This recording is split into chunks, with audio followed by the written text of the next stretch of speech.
When we were going through planning for this series, we talked a lot about different areas that we wanted to kind of drill down and explore a little bit more. And the really cool thing about this panel is that we have a ton of different perspectives on autism, looking at it through many different lenses.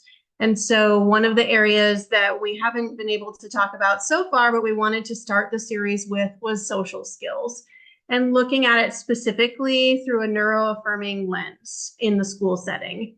So we asked everybody to kind of pull together their thoughts on that particular topic, key strategies, what does growth look like, and what works. So just to kick it off, as a mom, I think that social skills is something that should be assessed for all students, especially those on the autism spectrum. Social communication is one of those core deficits of autism. And so that's definitely an area that a lot of our students on the spectrum need some extra teaching, some extra support in. But teaching social skills can often make us who are more neurotypical feel more comfortable. And so the idea of looking at it through a neuro-affirming lens is really important. Like, how do we not just require the student to mask all the time, but be thinking about ways that they can meaningfully develop social skills that are really important to them, that are important to their family. So having really involved the student and the family in deciding at every IEP meeting what areas the student needs to work on is really important. For a lot of school districts, knowing what materials or curriculum to use can be a challenge, and we don't want to just use a curriculum because we have it.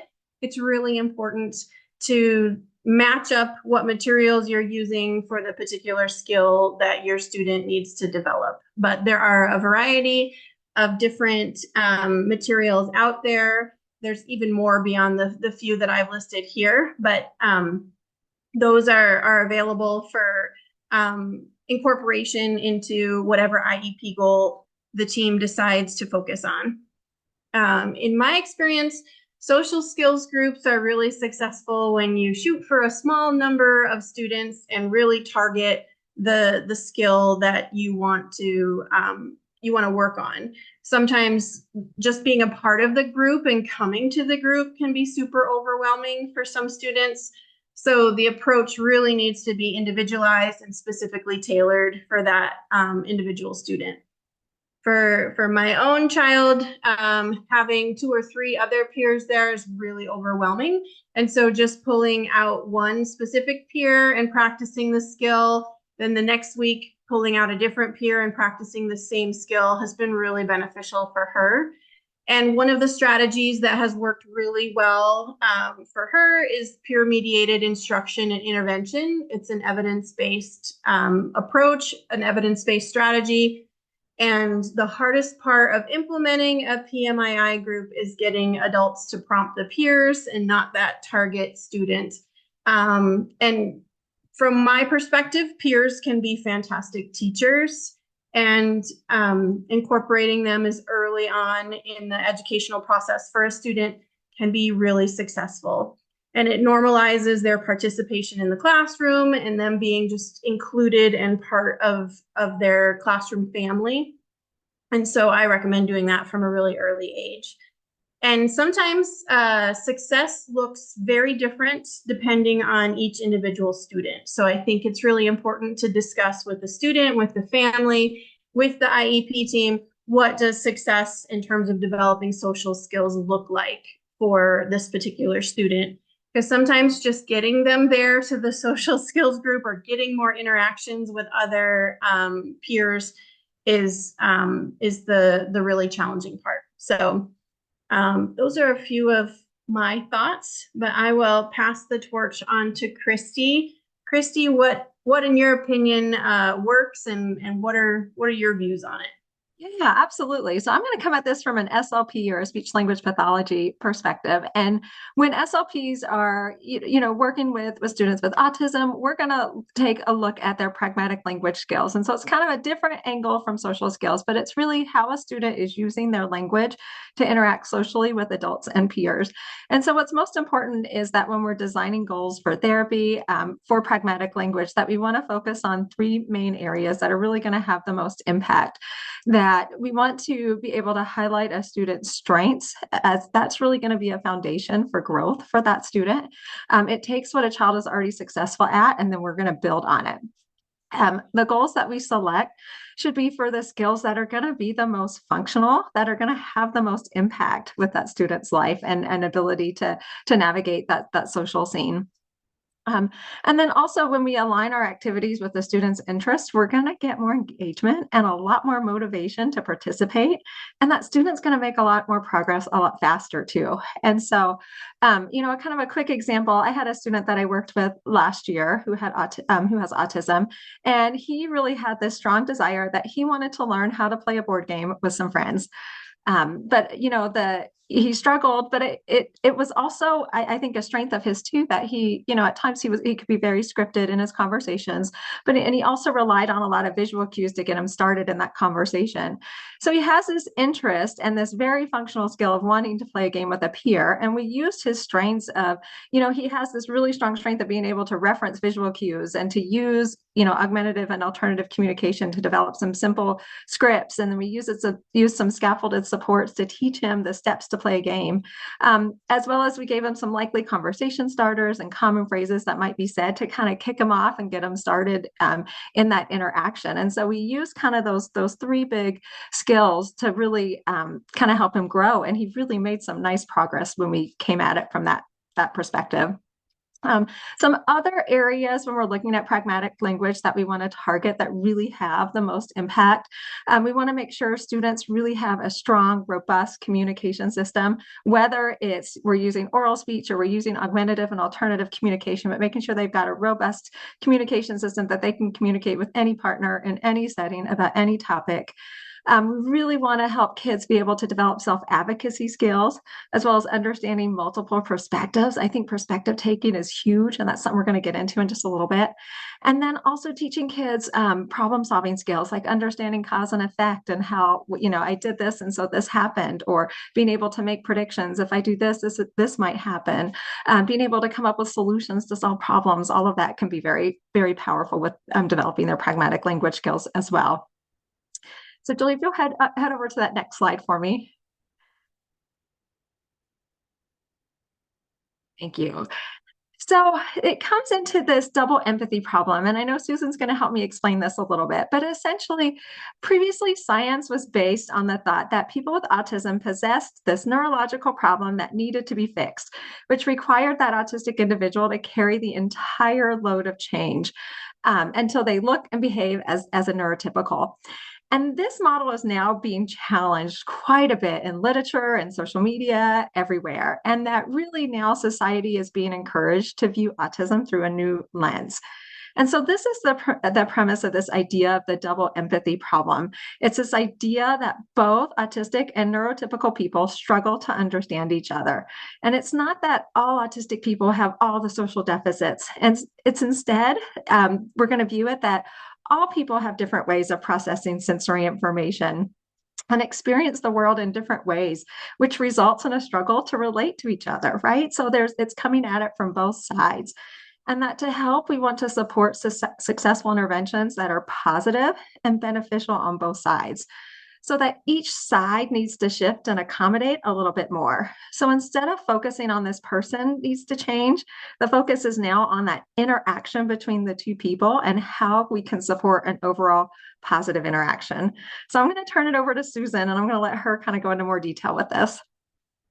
Yeah, thanks. I just, the double empathy problem, most people have heard about, but maybe haven't really seen it in practice in like groups of kids yet. But, I think it's super important to remember exactly what you said, Christy, that, one neurotype can talk to the other neurotype and they can understand, really get those messages back and forth, where a child of a different neurotype would really struggle maybe with getting those messages back and forth. And I think it's all about bridging both sides, bridging perspectives from both sides of different neurotypes. And I think the evidence is pretty clear that and I'll get into that when I talk about my groups that I run interest groups here at school. And I think the kids that are attracted all come to that interest group are of the same neurotype typically. So, and it flows pretty nicely. But I think it's a both side issue, like you said. We both have to bridge to the other side to try to understand where each other's coming from and how that brain might work and perceive things differently. And I think neuroscience also informs us that,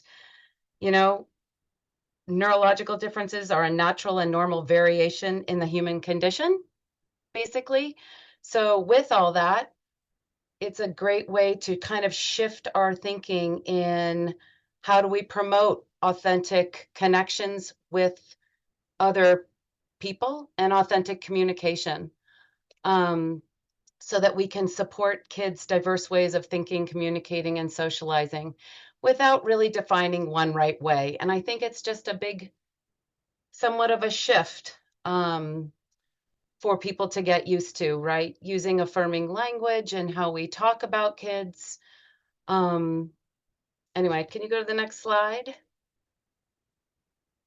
So I took this course recently. It's called Bridging Perspectives, Transformative Strategies for Neurodiversity Affirming Social Emotional Learning. And it was just a great course for me to think about while I was coming together, thinking about this presentation today and how we were going to chat about it. How shifting from more of a traditional social skills thinking that to more of a social emotional learning for all kids across neurotypes, and to support kids how we can communicate effectively and understand that people use different communication styles. Christy talked about that. We've got kids who are on AAC devices. We've got kids who have different styles and more safe ways of communication, I think, too. We want kids to engage in authentic social interactions with peers. And I think that's a bigger shift than maybe teaching more of a traditional social skill per se. And we want kids participating in school and community life in ways that really work for them. And as an OT, I really think about how kids can participate in safe environments that are sensory safe for them, or that they can choose how much they want to participate in that environment. So it's really authentic participation that really work for them. And another big part of social emotional learning, I think, for kids is that we want all kids to hear positive messages that affirm who they are, no matter how they interact or how they communicate with other kids, that they're all valid. And just how we can appreciate and bridge between all the neurotypes quite a bit more, I think, instead of teaching a specific skill.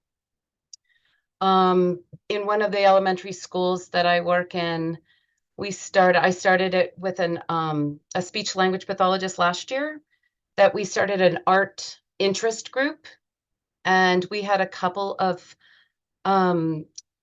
upper elementary girls that we were thinking might be interested in meeting each other, because they all had the same interest. And then we opened it up a little bit. The social worker recommended a couple of more kids that have a high interest in art.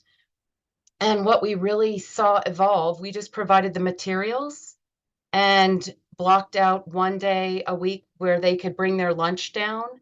And it was really incredible We saw lots of info dumping.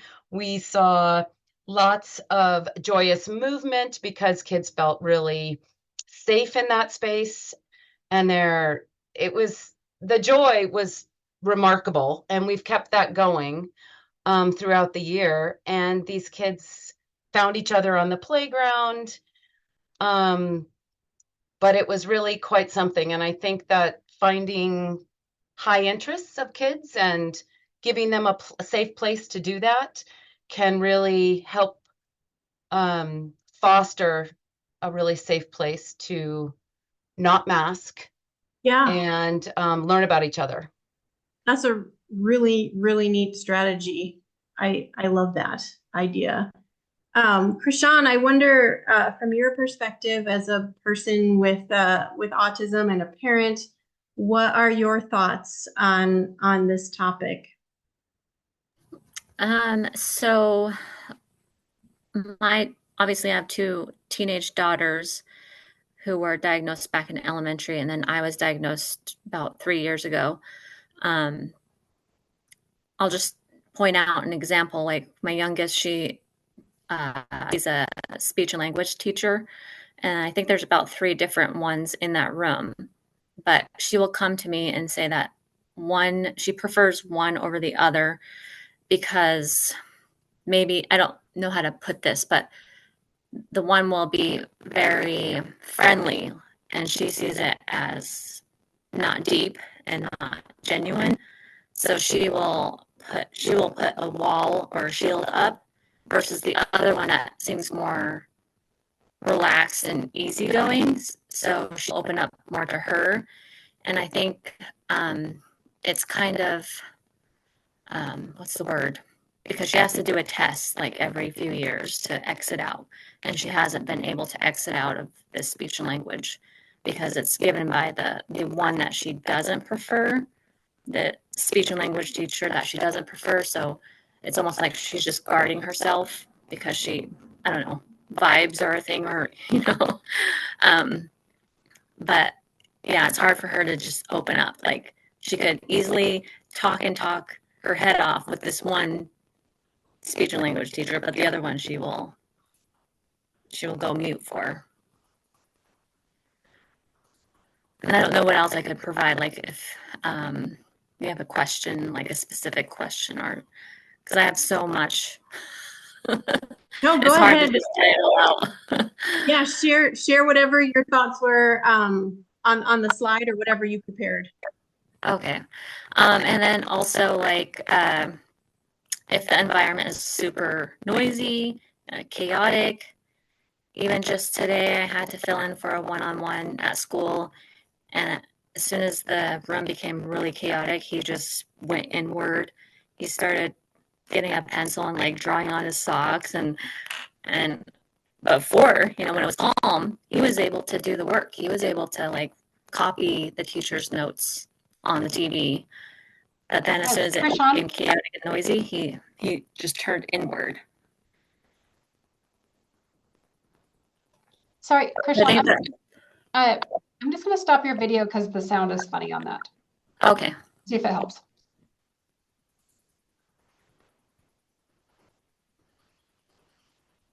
You can keep going. Okay. Yeah, so the sensory part is a big thing, like cafeterias. Some kids in the morning, they will do everything they can to avoid going to the cafeteria first thing in the morning because that's when all the grades from kindergarten to fifth grade are in that one room.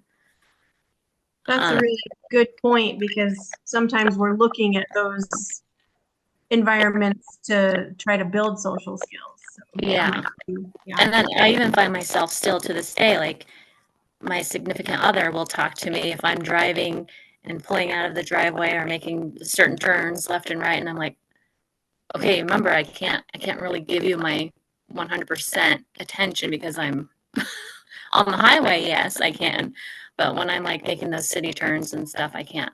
I'm just like fully focused on. So the same thing, if I'm trying to carry a conversation socially and there's too much going on, then it's really hard for me to focus on what they're saying. Yeah. and then also the weekly get-togethers. I noticed as I've gotten older, the time frame, like the intervals of time that I'm wanting to like be social and extroverted are more longer, probably like every couple of months now. Maybe in my 20s, it was like every weekend. But back then I didn't know, what I know now. Just because it's, very taxing, like energy wise. Yeah, that's a really important point too for a lot of our students. That's something we need to take into consideration. Like it's The recoup time. Yeah. yeah. Yes. Yep. Awesome. Thank you. Thank you for sharing that. Yeah. Adrian, from your perspective, what are your thoughts on building social skills and looking at it through a neuro-affirming lens? So I'm looking at it from a special education administrator. So as luck would have it, I actually had a situation with a student, so I was able to do some research. So please forgive me, I'm a little bit of a data nerd and research nerd.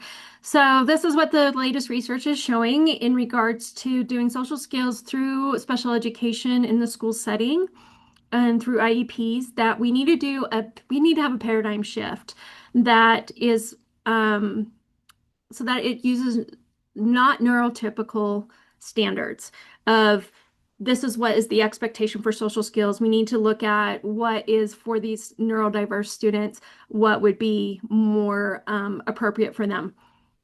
How we can do that is we can involve the students and the caregivers in identifying the needs and expectations on social skills. So, it's not fair to say, well, they need to be able to have meaningful conversations with all people if that's not what's important to them. But, basic social skills to help with independence and also to help with job skills of being able to greet, not look people in the eye. That's a big one of I hear that a lot of they need to look me in the eye and like, yeah, it's not going to happen. So just making sure that we do that. And how we can do that, we should identify the strengths that they currently have through semi-structured interviews, preference assessments of what do they like, what is their communication style, completing a motivation inventory of what do they value, what is motivating them to want to learn a new skill. I don't know about you guys, but if you work with a person with autism, generally, if they're not motivated to do it, they're not going to do it. It's going to be like pulling a donkey that's refusing. So what is motivating them to want to learn a new skill? And also doing direct observations, see how they interact, because you may be surprised at what they will and will not do. So once we do that, we need to provide opportunities that include similar interests of not only the person with autism, but like-minded peers and staff. So it's really important to be able to provide those opportunities because they'll find people with common interests, because sometimes these kids don't even know what, oh, you're interested in Pokemon too? Okay, let's talk. Or, oh, you're interested in Minecraft or Star Wars or whatever. Then let's talk and be able to develop those common interests and have those conversations. Provide modeling opportunities of successful interactions of what does that look like, because for these individuals, a lot of them, they need to see that. Just telling them, that's a very generic concept that doesn't make sense necessarily, but if they can see it, that helps. Also being able to practice it in a safe environment. This is scary for them. They want to be able to do it with someone that they're familiar with, to practice that, to see how that goes before they go into a new setting or with unfamiliar people.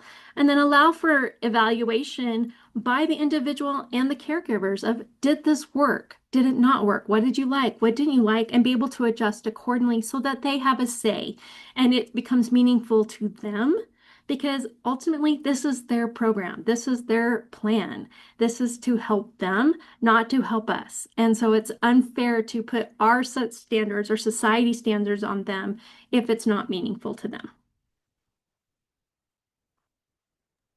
I love it. Tom, from the perspective of the medical home and pediatrician, what are your thoughts? Yeah, I think it's hard to follow all these excellent perspectives, but I'll give my own thoughts. And I just think from my point of view and a family's, concerns in the office, safety is one of the biggest things. Prior to entering the school, parents can control most of what's going on with their autistic child's life. And many of them are like a lifeline for those children. And I respect those families so much. Letting go can be difficult for the families. And I think knowing that the school has an emergency plan in place, elopement strategies, educating not only the school, but local resource officer and extended officers and neighbors of what that child's elopement risk is, knowing that children who have autism, who elope and have an affinity for water have 160 times the risk of dying over the general pediatric population. The second, car accidents are the second most cause of mortality in those kids. So running towards a sensory stimulus or not understanding the danger because of lack of habituation, because of the way that the autistic, sensory channels are open all the time. I think focusing on a safety plan, emergency plans, and then, as all of you mentioned, building relationships. And that's not only relationships in the family, but relationships with teachers, strategies to go into the school, meet the teachers, meet the ancillary staff. We do the same thing in the office, come in, meet the lobby, meet the exam room, meet the nurse, meet all the people in the office. We try to do that. I think schools can do the same thing. And then I think no matter what, these families have a challenge and a blessing at the same time. So I think building resilience in those families is so important, assessing what their ability to do self-care is, augmenting that where you can, and teaching the importance of that self-care piece so that they can parent better, because parenting is difficult when everything goes well. Whenever there's something new or challenging, parenting goes much better if there's resilience practices in place. And that is where I think me in the office can help you all in the school by teaching resilience to the families and to the kids. And I think one of the things that's helped me so much in the exam room is just simply hand skating. So just doing this with kids, or high five using both sides of the body, resets the nervous system. And this has been phenomenal in terms of catching kids before they escalate, before the exam, and calming their nerves and resetting their nervous system. And then the interactions are much more rich. But I'm so impressed with everybody's perspective. And I thank you all for your contributions. And I'm going to learn from each one of you. And I hope I can teach each one of you something as well.